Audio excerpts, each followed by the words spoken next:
Bismillahi ar-Rahmani ar-Rahim. Assalamu alaikum wa rahmatullahi wa barakatuh.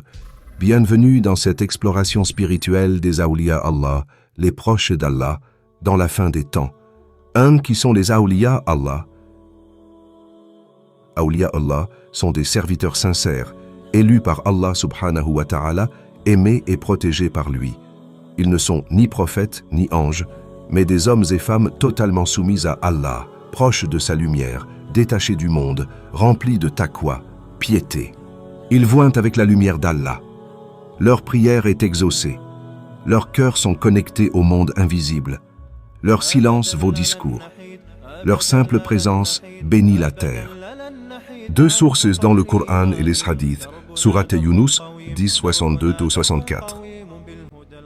En vérité, les amis d'Allah, Awliya, n'éprouvent ni peur ni chagrin. Ceux qui ont cru et qui craignent Allah, il y a pour eux une bonne nouvelle dans la vie d'ici-bas et dans l'au-delà. Les paroles d'Allah ne changent point. Voilà l'énorme succès. Hadith Qudsi, rapporté par Al-Bukhari. Quiconque s'en prend à un de mes alliés, je lui déclare la guerre. Mon serviteur ne se rapproche de moi par rien de plus aimé que ce que je lui ai imposé. Et il continue à se rapprocher de moi par les actes surérogatoires jusqu'à ce que je l'aime. Et lorsque je l'aime, je suis son ouïe par laquelle il entend, sa vue par laquelle il voit, sa main par laquelle il saisit, et son pied par lequel il marche. 3. Leur rôle dans la fin des temps. Dans les dernières générations, les Awliya Allah se cachent. Ils ne cherchent ni gloire, ni reconnaissance. Ils vivent dans la retraite, souvent inconnus même de leurs proches, priant pour la Ummah et se préparant à la venue du Mahdi alayhi salam. Certains auront un rôle secret dans l'armée des 313 compagnons du Mahdi. D'autres guideront les âmes perdues dans les ténèbres. Et d'autres encore apparaîtront publiquement dans les heures les plus sombres pour protéger la lumière de l'islam. 4. Comment les reconnaître? Tu ne peux pas reconnaître un wali, pluriel, Awliya, avec les yeux du monde. C'est Allah qui les connaît. Mais leur présence apaise, leur parole guérit, leur dhikr élève.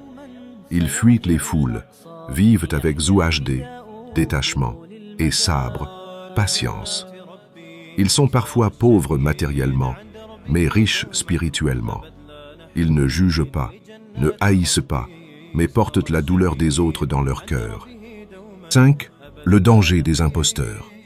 En cette fin des temps, nombreux sont ceux qui se font passer pour des saints, mais servent que leur ego.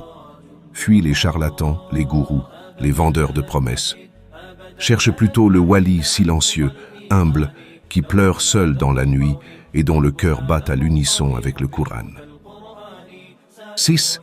Les Awliya sont le rempart spirituel de cette Ummah. Lorsque les portes de la terre se ferment, ce sont les cœurs des Awliya qui restent ouverts. Et quand le Dajjal apparaîtra, certains Awliya seront parmi les derniers à tenir debout. Ils ne sont ni célèbres ni visibles sur les réseaux. Ils sont dans les montagnes, les campagnes ou même les banlieues oubliées. Mais Allah subhanahu wa ta'ala sait où les trouver. Si tu ressens un appel à la lumière, si tu ressens que ton cœur vibre à l'écoute du Coran, si tu fuis les péchés et cherches à te purifier, alors peut-être qu'un jour, toi aussi, Allah te comptera parmi ses alliés. Retiens ceci, la walaya ne se proclame pas, elle se vit en secret et elle se confirme par la sincérité dans l'épreuve.